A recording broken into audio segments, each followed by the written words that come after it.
chers frères et sœurs, bonjour chers Ivoiriens, bonjour peuple et habitants du monde entier. Je suis Guillaume Elie, serviteur du Seigneur Jésus-Christ et porte-parole du Royaume des Cieux en Côte d'Ivoire. J'aimerais ce soir rendre grâce à Dieu pour la vie de tous ceux et celles qui suivent ce message et qui suivent en général tous les messages que j'apporte de la part du Seigneur et qui partagent, parce que le but c'est que tous ceux qui vivent sur le territoire ivoirien et même qui sont à l'étranger puissent entendre ce que l'Esprit dit aux hommes et que en fonction de cela, chacun puisse avoir la bonne attitude pour pouvoir échapper dans les temps difficiles qui sont annoncés. Vraiment que Dieu vous bénisse, continuez de partager, continuez de publier, continuez de vous faire les relais de la parole de Dieu afin qu'un frère, une sœur autour de nous puisse se repentir, se convertir et être sauvé. Je suis là devant vous ce matin parce que j'ai fait un constat amer, c'est que ces jours-ci, surtout dans le mois de février,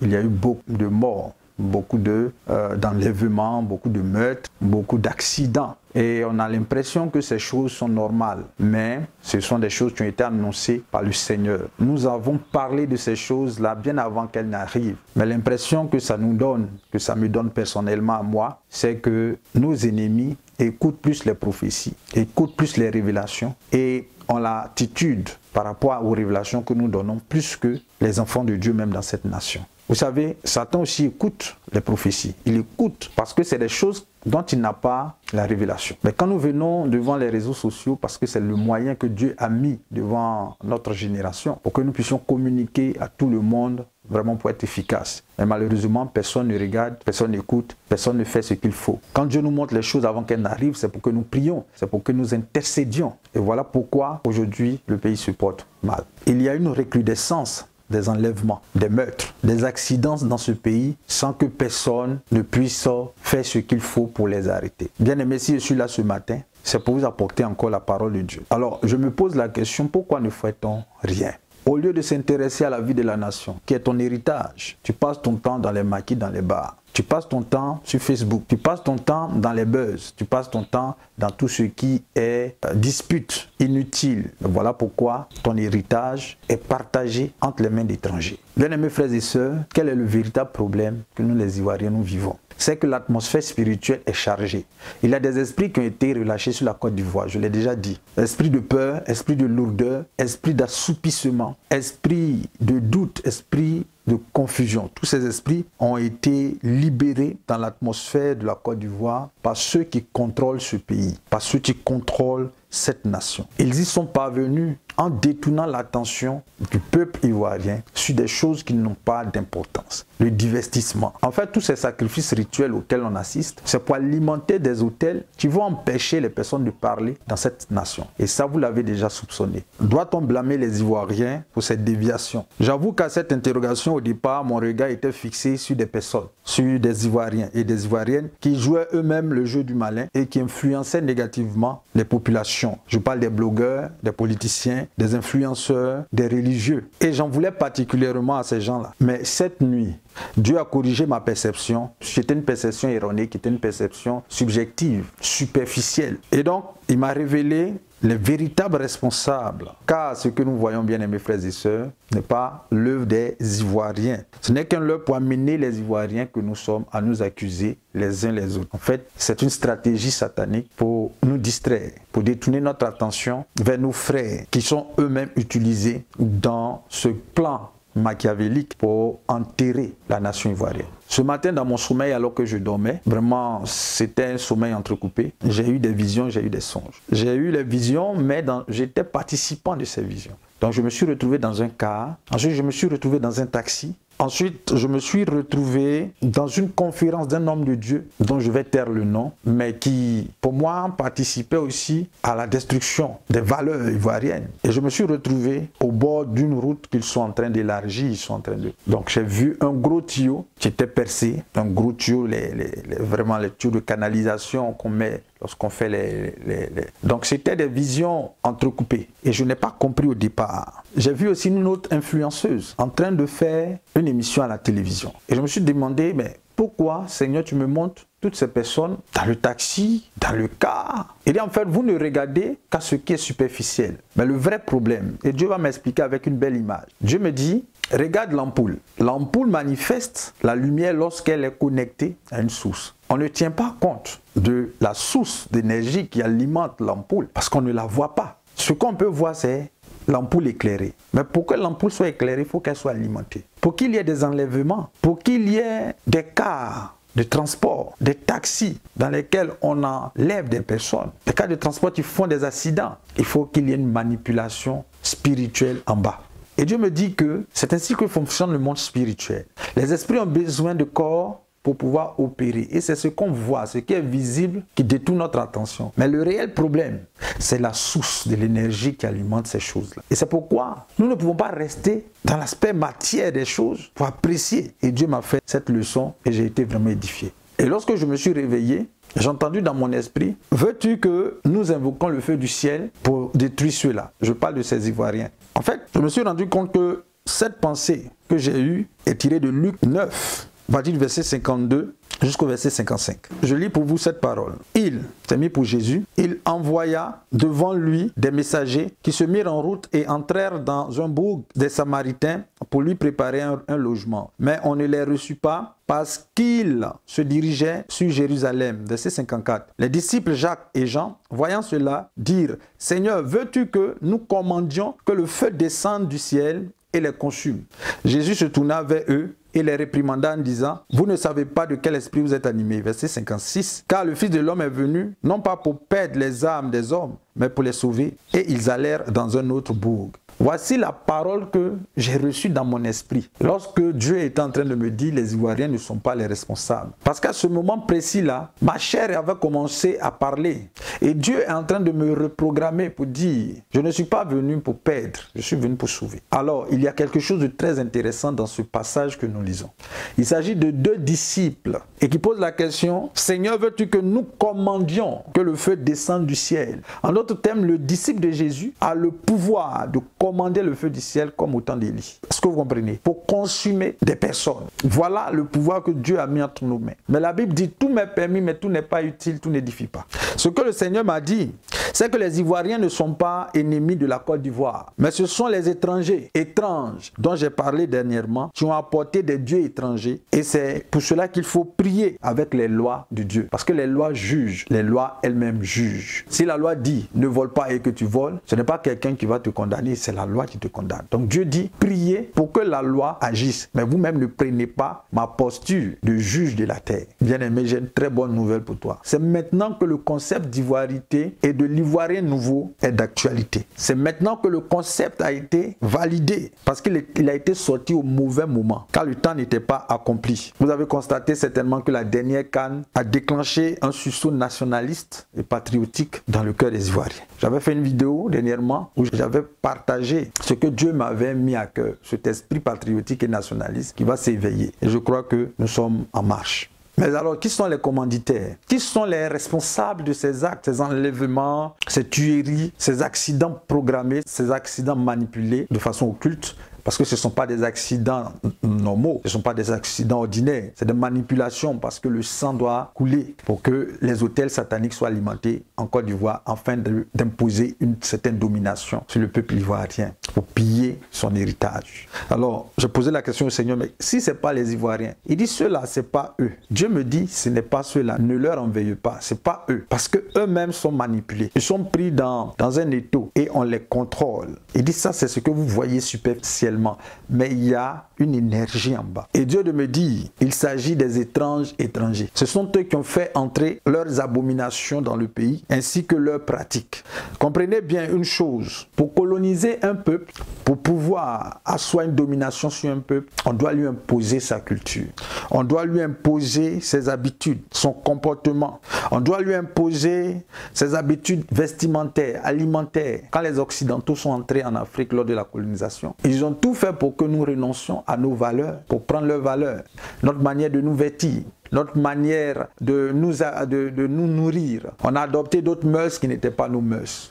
On a parlé une langue qui n'était pas la nôtre. Voilà le principe de la colonisation. Donc des peuples étrangers sont rentrés sur le territoire ivoirien et nous ont colonisés avec leurs habitudes. Et ça ne s'est pas passé en un coup. Ça s'est passé de façon progressive. Et c'est pourquoi c'est discret, c'est subtil. Quand Dieu a envoyé Adam et Ève sur la terre, c'était pour que Adam transforme la terre à l'image du ciel. Est-ce que vous comprenez? C'était pour que les lois de Dieu qui sont dans les cieux soient édictées et appliquées sur la terre. C'est que tout ce qui est sur la terre soit une image de ce qui existe dans les cieux. Et malheureusement, Adam et Ève n'ont pas su le faire. Alors on a vu dans cette nation que les Ivoiriens vont commencer à adopter les coutumes des Nigérians, les coutumes des Burkinabés, des Guinéens, d'autres peuples que je cite comme ça, pêle-mêle. On a vu à un moment donné que les peuples de Côte d'Ivoire avaient commencé à ne plus pratiquer les valeurs qui étaient celles de la Côte d'Ivoire, mais à pratiquer celles qui étaient importées d'autres civilisations, d'autres cultures.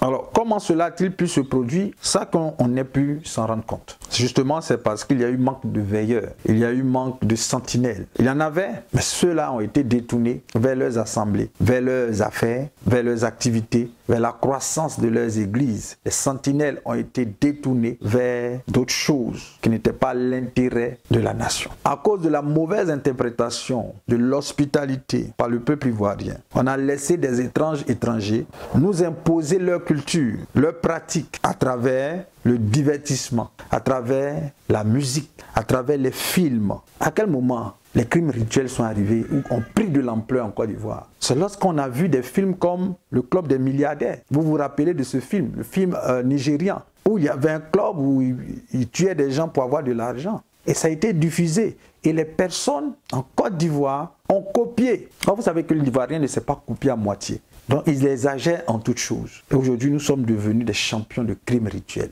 Le phénomène de microbes, à quel moment ça a eu cette ampleur? Avant, en Côte d'Ivoire, il n'y avait pas ces choses-là. C'est lorsque il y a eu des films comme La Cité des Dieux, où on parle de Zépekenyo. Et c'est là qu'on parlait des microbes au départ. Et les Ivoiriens ont adopté ces choses. Donc tout ce qui est maraboutage, fétichisme, la prostitution à travers des émissions comme les novellas, là c'est la paresse. Vous voyez, toutes ces choses ont concouru à souiller l'Ivoirien, à souiller la discipline, le travail, l'union. C'était de la distraction. Une chaîne qu'on appelle ITV où on présente des jeunes filles qui ont des enfants à 16 ans. Vous comprenez? Ces choses-là se passent. La famille Kardashian. Voici des modèles qu'on présente à notre jeunesse. Une famille où le papa décide de devenir une femme, où des gens se marient aujourd'hui, ils divorcent demain. Voici des modèles pour notre nation. Et même aujourd'hui, toutes ces choses sont répandues même à travers les dessins animés. Dieu fait chaque chose en son temps. Et je crois que si la Côte d'Ivoire a attendu longtemps pour libéraliser les chaînes, c'est parce qu'il y avait une raison. Et depuis qu'on l'a fait, il y a beaucoup de choses de laisser aller qui se passent sur la terre de la Côte d'Ivoire, à travers les chaînes de télévision. C'est des choses à revoir. Avec l'avènement d'Internet et la démission des parents de leur rôle d'éducateur et de l'État dans sa priorité de réglementation du secteur audiovisuel, les enfants ont eu accès à des informations inappropriées pour leur âge. Et c'est ce qui les a détruits. La Bible dit qu'il y a un temps pour tout. Dieu a établi le fruit défendu, mais il l'a établi dans le jardin qu'il a donné à l'homme. C'était pour que l'homme puisse en disposer au temps marqué, pas dans son enfance spirituelle. C'est comme tu es un enfant, de 2 ans, tu lui interdis le frigo. Mais quand il va avoir 14 ans, le frigo lui sera disponible. Donc voilà, il y a un temps pour tout. C'est pas tout qu'on donne parce qu'on peut. Je vois des parents qui achètent des téléphones luxueux pour leurs enfants, qui sont déjà au CEP, au CE2, au CM2. Et des téléphones avec Internet. Mais ces enfants-là, s'ils tombent sur des pages pornographiques, ça les détruit. S'ils tombent sur des pages violentes, ça les détruit. Voilà, ça les marque à vie. Donc ne vous étonnez pas de ces choses. Les parents ont démissionné. Des enfants sortent habillés en mini. Les parents ne disent rien. Parce que nous tous, on veut ressembler à Kardashian. Alors que doit-on faire? Que doit-on faire? Nous devons nous disposer à mener le combat spirituel. C'est nécessaire. Comme le dit la Bible dans Ephésiens 6, à partir du verset 10, nous n'avons pas à lutter contre des hommes, mais des esprits. Je vous ai parlé de l'énergie. Ce sont des esprits. La source d'énergie, ce sont des esprits. C'est là-bas qu'il faut attaquer. C'est là-bas qu'il faut attaquer. Mais tu ne peux pas mener un combat en esprit si toi-même tu n'es pas spirituel. Bien aimés frères et sœurs, pour entrer dans un combat spirituel, il faut être spirituel. Il faut que tu deviennes un être spirituel. Et ce mois de février est absolument indiqué. C'est une période favorable pour le faire, pour que tu deviennes spirituel. Car Dieu a déployé sa présence dans cette nation. Mais est-ce qu'il trouvera des temples disposés pour l'accueillir? Je vous parlais tout à l'heure de l'image avec l'ampoule. Est-ce que vous comprenez? Ceux qui pratiquent l'occultisme, l'ésotérisme, le mysticisme et tous ces ismes-là, c'est des personnes ordinaires comme vous et moi, mais qui ont prêté leur corps à des esprits. Et de la même manière, tu peux prêter ton corps à l'Esprit de Dieu pour agir sur cette nation. Parce que c'est un combat spirituel. Pourquoi donc février est favorable? Je vais vous donner la révélation. Nous sommes en février. Et février est le deuxième mois de l'année. Pourquoi donc le mois de février est-il favorable pour la spiritualité ou pour l'initiation au projet spirituel? La Bible est le livre le plus complet et le plus mystérieux qui existe. Elle nous enseigne sur beaucoup de symboles et de signes, notamment sur la portée spirituelle des nombres. Le chiffre 2 est le chiffre de l'accord, l'entente, l'association, la collaboration, le couple, l'unité, l'union, la fusion, l'alliance, le mariage. Donc vous comprenez que spirituellement, le mois de février est le mois où il y a des collaborations entre l'homme et l'esprit, entre le monde naturel et le monde spirituel. La relation que Dieu a toujours voulu entre l'homme et lui, c'est une relation de couple. C'est une relation de collaboration. Collaboration libre dans laquelle l'homme se prêterait à lui, à son esprit, que Dieu posséderait pour influencer le monde visible. Et c'est la même chose parce que Satan, c'est un copieur, c'est un usurpateur. Satan, c'est un faussaire. Et c'est ce qu'il fait avec des personnes qui se prêtent à son esprit pour opérer sur la terre.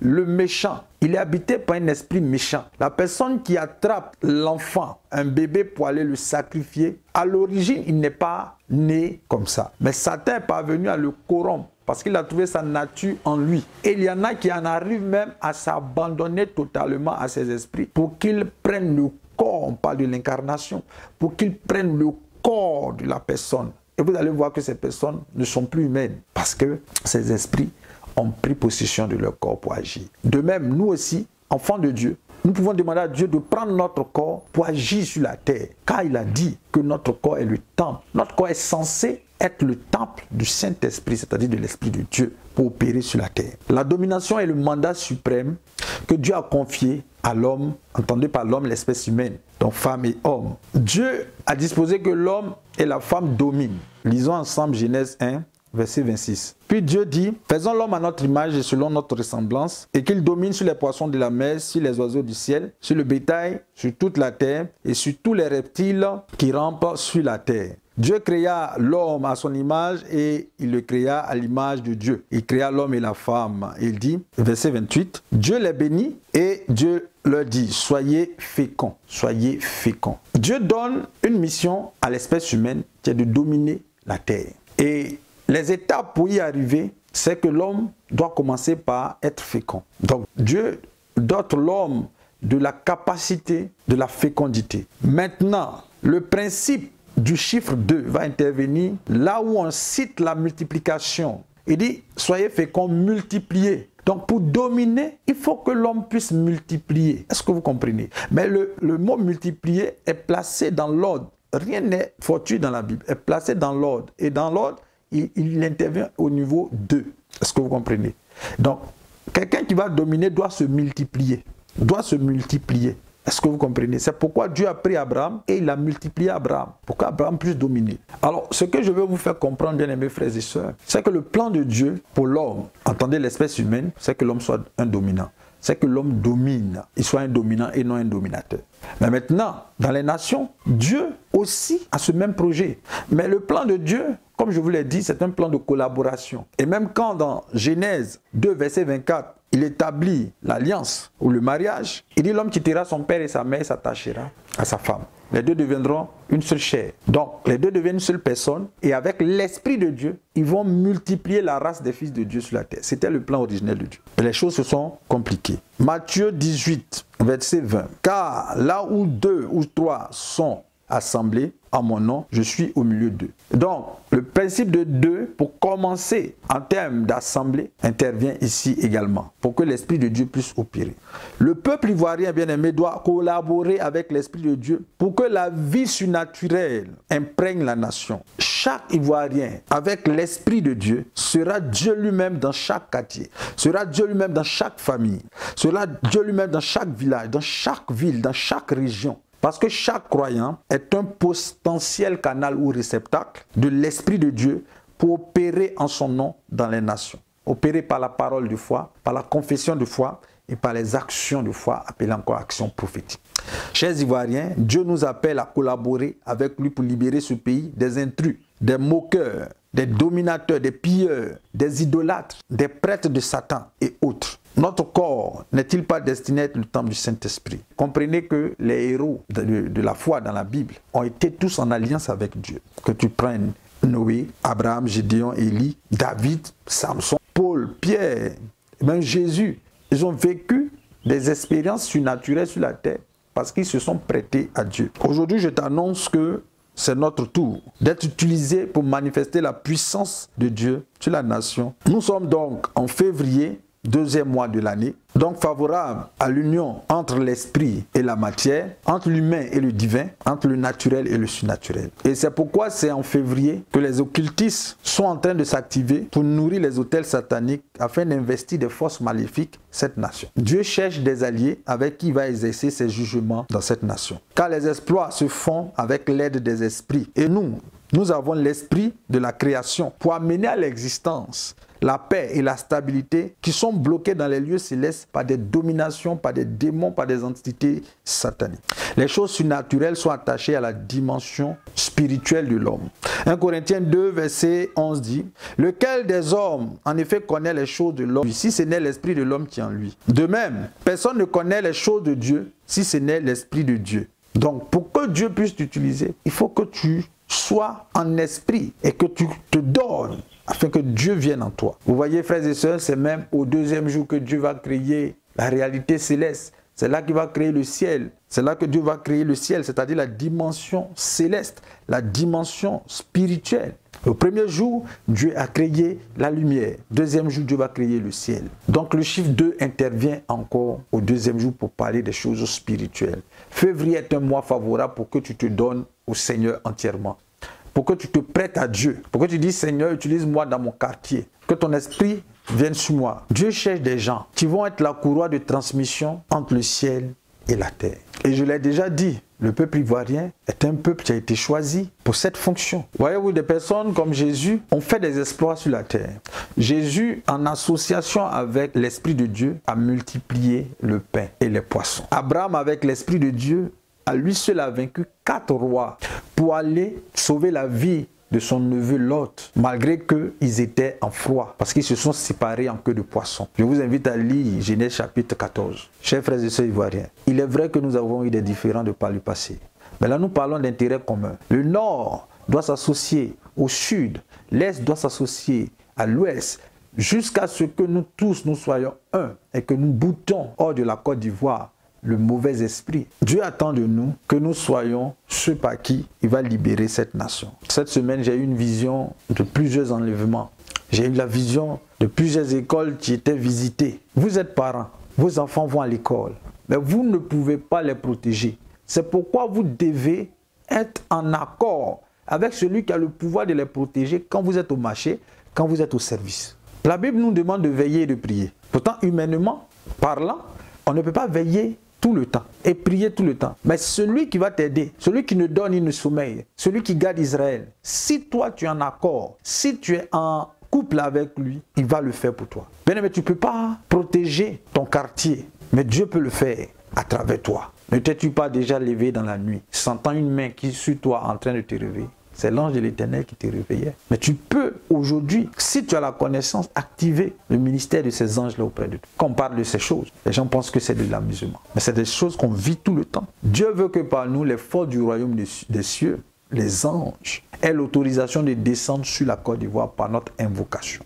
Parce que c'est un combat spirituel. Tu ne peux pas combattre contre quelque chose que tu ne vois pas. Il faut que dès ce mois de février, là, le deuxième mois, favorable à l'accord entre la matière et l'esprit, tu te donnes en sacrifice vivant à l'Éternel pour qu'il puisse t'utiliser. Il y a un temps pour tout. Il y a un temps où nous avons été divisés sur des différends. Mais maintenant, le temps est de se mettre d'accord ensemble pour pouvoir chasser un ennemi commun. Tu as un esprit de Dieu étranger. Alors, chers frères et sœurs ivoiriens, j'ai des instructions pour chacun de nous, pour enrayer et stopper toutes ces manipulations sataniques qui sont en train de se faire, les enlèvements et tout ça. Dans ton quartier, Dieu va t'utiliser comme point de contact. si tu te prêtes à lui. C'est aussi simple que cela. Lorsque Balak s'en va chercher Balaam, il dit, viens maudire ce peuple moi. Et Balaam, en s'exécutant, il établit des autels sur lesquels il sacrifie des offrandes que Balak, le commanditaire, lui a apportées. Et il invoque maintenant l'esprit qui va lui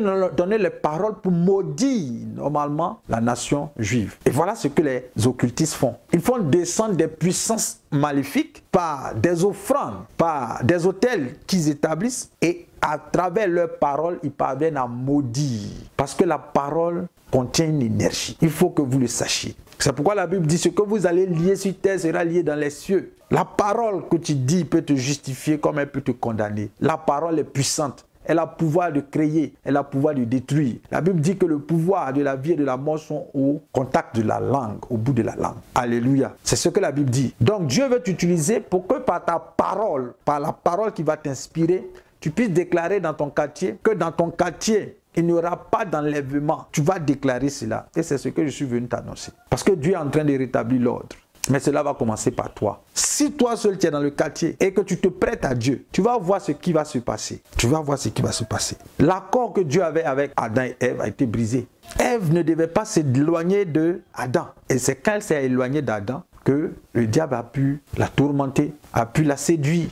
Donc nous devons toujours être ensemble, bien-aimés. Et l'Esprit de Dieu va venir. Et si nous nous mettons ensemble, c'est un appel que je lance à toute la Côte d'Ivoire, à tous les chrétiens surtout, parce que c'est eux qui ont l'Esprit de Dieu. C'est un appel. Il te faut jeûner. Pourquoi on jeûne? On jeûne pour que la dimension naturelle diminue, afin de laisser la dimension spirituelle monter. Voilà pourquoi on jeûne. On jeûne pour prendre des instructions du Seigneur. Vous savez, il y a des commiants, des dames, des féticheurs qui sont consacrés à Satan. Et ils sont vrais dans ce qu'ils font. C'est pourquoi ils ont tous ces pouvoirs. Mais toi, tu as un pied dedans, tu as un pied dehors. Tu as Facebook et puis tu veux manifester la puissance. Ce n'est pas possible. Donc, premièrement, il faut s'offrir au Seigneur. Dans ce mois de février, tu vas fléchir genoux chez toi à la maison. Et tu vas prier à une heure précise où les anges sont disponibles. Cette heure-là, dans la Bible, on appelle l'heure de l'offrande du soir. Donc, après midi, autour de 13h jusqu'à 16h, tu fléchis genoux. Donc, les anges sont disponibles à cette heure précise. Ils viennent, les esprits viennent pour prendre les offrandes. Donc, tu vas t'offrir en Christ. Jésus, il est déjà le sacrifice. Il est déjà le souverain sacrificateur et il est l'autel. Donc, dans ta prière, selon ce qui est écrit dans le psaume 51, Dieu ne prend pas plaisir aux offrandes, aux sacrifices et aux holocaustes. Ce que l'Éternel agrée, c'est un esprit bien disposé, c'est un esprit brisé, dit la Bible. Donc, en venant, dit Seigneur, me voici, en Jésus-Christ, je m'offre à toi comme sacrifice sur l'autel de la croix, afin que, Seigneur, tu me prennes entièrement. Viens m'investir, viens m'utiliser pour délivrer ma nation. Parce qu'en réalité, Daniel priait, mais il présentait le peuple à Dieu. Il offrait le peuple. Il s'offrait lui-même et il offrait le peuple. Donc c'est le travail que nous devons faire, nous en tant que sacrificateurs en Jésus-Christ. Parce que quand tu es né de nouveau, tu es sacrificateur, tu es roi et tu es prophète. Donc ta prière pour t'offrir à Dieu, dans ce mois de février surtout, je parle de mouvement spirituel, ta prière sera agréée. Quand nous prions, des anges montent et descendent. Et il y a ce mouvement. Donc, l'heure à laquelle tu dois prier pour la Côte d'Ivoire en ce moment, 15h, 16h, 14h, 13h. Voilà, c'est l'heure indiquée. Donc, je récapitule. On a une heure, un sujet, offrir, s'offrir et offrir le peuple. Dieu te veut comme un réceptacle pour t'investir de son esprit. Et quand tu as l'esprit de Dieu, tu as la puissance de Dieu. Tu as la parole de Dieu. Tu as la protection de Dieu. Tel il est, tel tu es aussi. Ce qu'il est capable de faire, tu es capable de le faire. Parce qu'en réalité, l'Esprit de Dieu va t'habiter pour faire la volonté de Dieu sur la Côte d'Ivoire. Et la volonté de Dieu, c'est d'épurer la Côte d'Ivoire des dieux étrangers, de la vie qu'elle mène aujourd'hui, pour que la nation appartienne au vrai fils de cette nation. Donc, nous devons jeûner, nous devons prier à une heure bien précise, à la prière de l'offrande du soir, c'est-à-dire entre 13h et 16h. Il faut prier au minimum une heure. Je vais vous expliquer plus tard. Pour ne pas que la vidéo soit trop longue, je vais vous expliquer les remarques que le Seigneur m'a données. Il faut beaucoup prier en langue, ça active les anges. Il faut prier en langue. Il faut prier pour le peuple. Il faut prier pour soi-même. Vous allez acheter de l'huile d'olive. et marquez vos maisons, vos enfants, les carrefours, et proclamez des paroles de bénédiction, des paroles de protection sur la vie de ceux qui sont autour de vous. C'est l'instruction que le Seigneur me donne pour vous. De l'huile d'olive. Et c'est par la foi que vous allez faire ces choses-là. Vous-même, vous pouvez prier et consacrer cette huile par la foi. Dieu va agir. Dieu va agir. Il faut le faire. Il faut le faire. Vous allez oindre l'entrée de vos maisons. Vous allez oindre vos enfants. Vous allez oindre le quartier. Versez-en dans les carrefours et parlez. Parce que c'est ce qu'ils font. Eux le font nuitamment. Ils viennent casser des canaries, ils font des incantations. Mais nous aussi, on a le pouvoir de le faire. Il y a un de nos pères, qui je crois est décédé maintenant, qui a fait une action prophétique du genre au carrefour de la mort, avant où on appelait le carrefour de la mort. Pourquoi c'était le carrefour de la mort? Parce que des mystiques avaient établi un esprit de mort à ce carrefour. Et toutefois qu'il y avait des morts, le sang était recueilli par eux.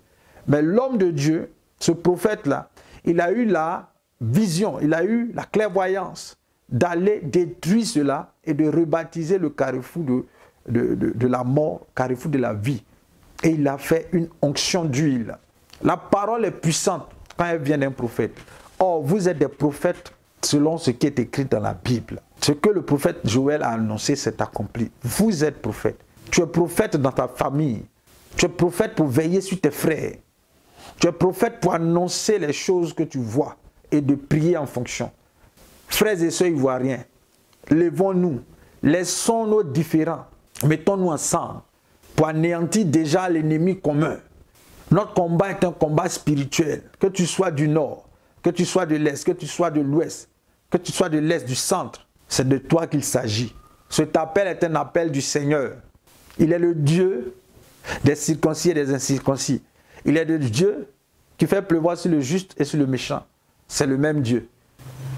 Beaucoup de choses ont été faites. Nous sommes restés trop complices. Il faut maintenant que ça cesse. Il faut maintenant que ça cesse. Tu ne vas pas rester là à pleurer pendant qu'on tue les gens autour de toi. À un moment donné, il faut entrer dans le combat, bien-aimés frères et sœurs. C'est pourquoi tu dois t'offrir au Seigneur. Toi, tu es chrétien, toi, tu es chrétienne. Ton corps a été déjà préparé pour ça. Ces derniers temps, si tu le fais, tu vas commencer à voir des choses surnaturelles.